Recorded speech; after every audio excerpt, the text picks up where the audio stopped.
Boa noite.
Boa noite, é um prazer estar com os senhores, uma satisfação os presentes e os telepresentes como eu, bem presididos pela Adriana. É uma satisfação, Adriana, estar aqui presidido por ti. Eu estou telepresencialmente, mas devo dizer que nessa semana mesmo eu tive alguma dúvida, mas era só efeito colateral de uma nova dose da vacina. Então eu estou bem de saúde, e como todos nós aqui, e fiz as contas melhor. Estou bem longe do grupo de risco. Para chegar aos 60 ainda faltam mais de 10 anos. Dizer algumas palavras aos presentes, aos coautores desse livro, a Janete e o Benhor. Os coautores desse livro somos 26 coautores. Eu propus outro dia a FEMARGS, e espero que você pense numa atividade. Nós temos 4 colegas de fora, um juiz do México, e o México tem alterações importantes no direito do trabalho. Até 3 anos atrás, a Justiça do Trabalho, no primeiro grau, não fazia parte do judiciário. Era uma instância administrativa. Então, o México, desde 3 anos atrás, antes da pandemia, antes do atual governo, no final do governo anterior, o primeiro grau passou a ser integrante do Poder Judiciário. Então, isso que nós temos, que o direito do trabalho tem dificuldades de avançar, no México é o contrário. Tem tido avanços significativos do direito do trabalho. Então, é uma visão bastante positiva dessas alterações. Temos um texto de um colega da Argentina, com as mesmas dificuldades que nós temos aqui. Temos um texto de um colega da Espanha, anterior a estas revogações das reformas, um texto um pouco anterior. E um professor do Uruguai que já esteve aqui na nossa região, em atividade da escola. Mas, enfim, acho que no outro momento daria para pensar uma atividade com esses juízes do México, da Argentina, da Espanha, do Uruguai, com os colegas aqui da região. Está na plateia hoje aqui o César, está na mesa o Benhur, e também participa com o texto aqui a Vânia, ex-presidente do tribunal, e o Rubens, ex-presidente da Matra. Então, esses 4 colegas, além dos procuradores que prefaciaram o livro, a doutora Beatriz, o doutor Paulo Queiroz, e o Tiago e a Carolina, que estão na contracapa e na aba do livro. Mas enfim, Adriana, vamos ver a criatividade da direção da FEMARC, fazer uma atividade com 26 palestrantes. Será que tem como fazer, Adriana? Dizer uma palavra para a Janete. Realmente aquele texto que eu encontrei dela, que eu ajudei a escrever, ajudei a assinar só, o texto é da Janete. É atualíssimo, é atualíssimo.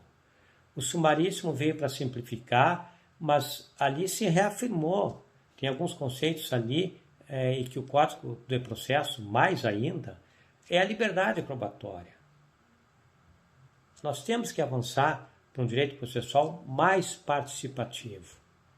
Eu digo isso porque o Poder Judiciário precisa de legitimação. E a legitimação se vem com o direito processual participativo. Então, quando a Janete fala ali em liberdade probatória, mesmo no sumaríssimo, o texto da Valdete 2000 é atualíssimo. Cumprimentos, Janete, cumprimentos. Dizer uma palavra ao Benhur e marcar uma conversa com ele.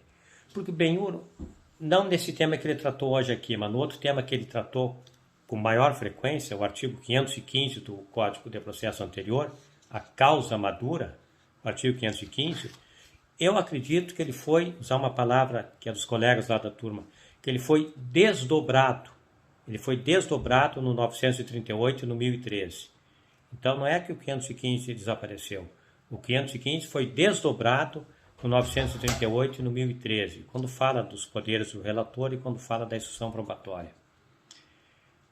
E, Benhur, eu quero conversar contigo num outro momento. Eu sei que a tua agenda não é fácil, como professor, como jubilado, como mergulhador, que eu acho que ainda é, mas encontrar um espaço na tua agenda, porque nós estamos com dificuldade nesse tema. Primeiro, porque quando se determina a observância do 938, advogados, juízes não compreendem bem a dinâmica do código, as estatísticas do CNJ não entendem bem e fica como se o processo estivesse aberto. E não é fácil, bem, não é fácil inovar quando a gente acha que o código inovou porque a Constituição mandou, faltou combinar com o regulamento. A Constituição aponta, o código confirma, mas faltou o regulamento. Então, Benhur, vamos encontrar um espaço na tua agenda para conversarmos sobre isso. Que é a questão da causa madura, que os advogados conhecem o tema. O livro, já mencionei aqui, teve a participação de 26 coautores, entre eles o Benhur, o César, o Rubens e a Vânia. Prefácio dos procuradores a doutora Beatriz, o Dr. Paulo Queiroz e a contracapa do Tiago e da Carolina. Um trailer, um spoiler do livro. O livro é logo após a Lei 13.467. É logo após a Lei 13.467 da reforma. Todos os artigos são dos primeiros momentos da lei. São questões não resolvidas. São questões não resolvidas. Não sei nem se os autores mantêm as suas posições, porque isso foi escrito logo no início da vigência da lei. E questões não resolvidas, mencionar os senhores que acompanharam ontem e ontem, quarta e quinta, a discussão do Supremo da ADPF 381.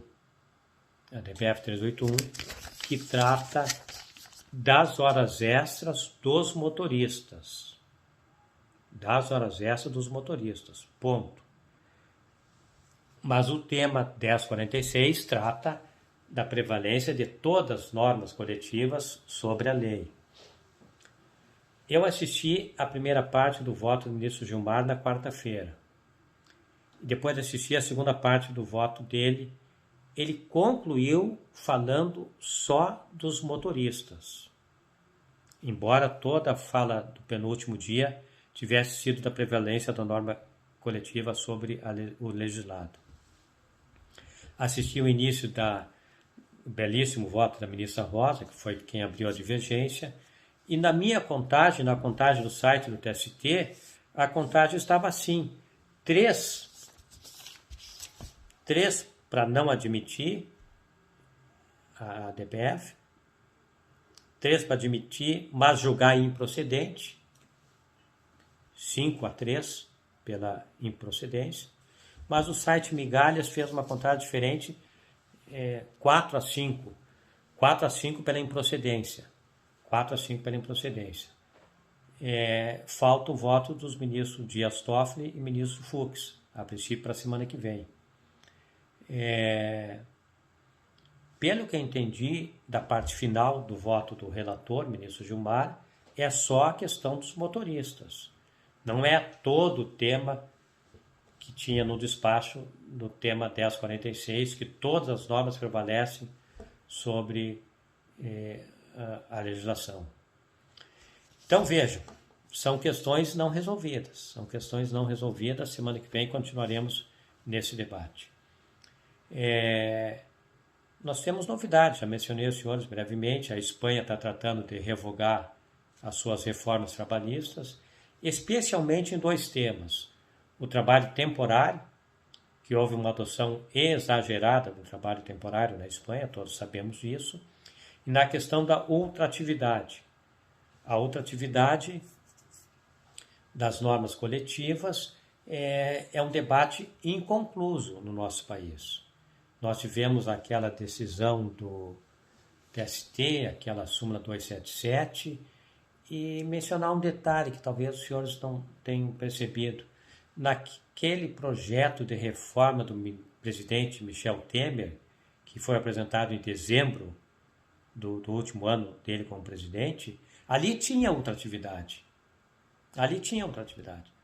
Então, o presidente Michel Temer, naquele projeto dele, que não tramitou depois, ali também tinha ultratividade. Eu digo isso para dizer que são os 2 temas principais na discussão na Espanha de revogar as reformas, que é diminuir o uso do trabalho temporário e que é afirmar a ultratividade das normas coletivas. Aqui tem algum texto sobre isso.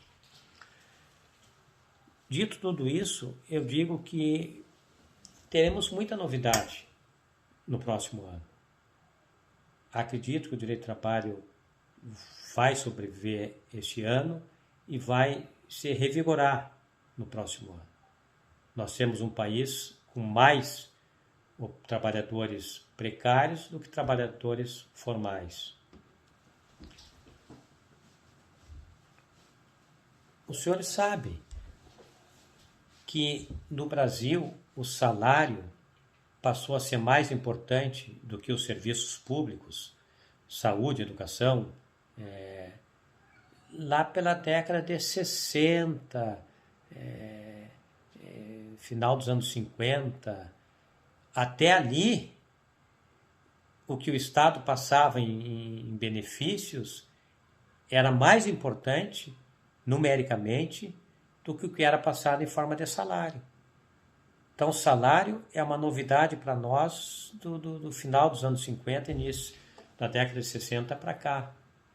Então, acredito que vamos continuar nesse rumo e que o direito do trabalho vai se fortalecer no próximo ano. Diante disso, no que interessa para nós hoje aqui, as conversas com a editora, e digo isso na presença de 2 coautores, o Benhur e o César, a conversa com a editora é a dúvida se fazemos uma segunda edição do livro ou se providenciamos um outro livro com os temas novos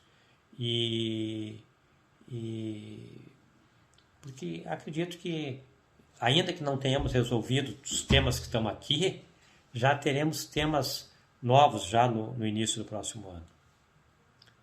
Estamos vivendo um mundo novo e diferente daquele do momento da edição da Lei 13.467. O livro, eu digo que todos os textos são anteriores à pandemia. Todos eles são anteriores à pandemia. Mas nas duas últimas páginas nós colocamos uma frase de uma criança que ali no início da pandemia disse: O meu pai fez o mundo mudar. Esta criança é a filha do George Floyd, nos Estados Unidos. Ela, criança, percebeu que o pai dela fez o mundo mudar. Acredito que cada vez mais um número maior de nós perceberá que o mundo tem que mudar e vai mudar e já está mudando. No específico nosso das reformas, já na próxima semana teremos o tema 1046 resolvido. Não são poucos os processos suspensos em razão do tema 1046. E, Adriana, eu estou bem no tempo aqui, né?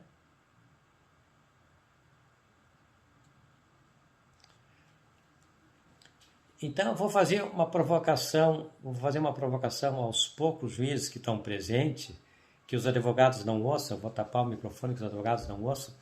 Quando a gente suspende um processo esperando a decisão do Supremo, nós estamos imaginando que vai vir a decisão A ou a decisão B. Mas pode vir a decisão C, D, a modulação, a não modulação. Então, o juiz que suspende um processo está preparando uma confusão para ele logo ali adiante. Pode não vir a decisão A ou a B, pode vir a C, a D, a F, a modulação. Então, suspender processo não é bom para ninguém. Não é bom para ninguém. Outro dia eu estava pensando, fora do tema.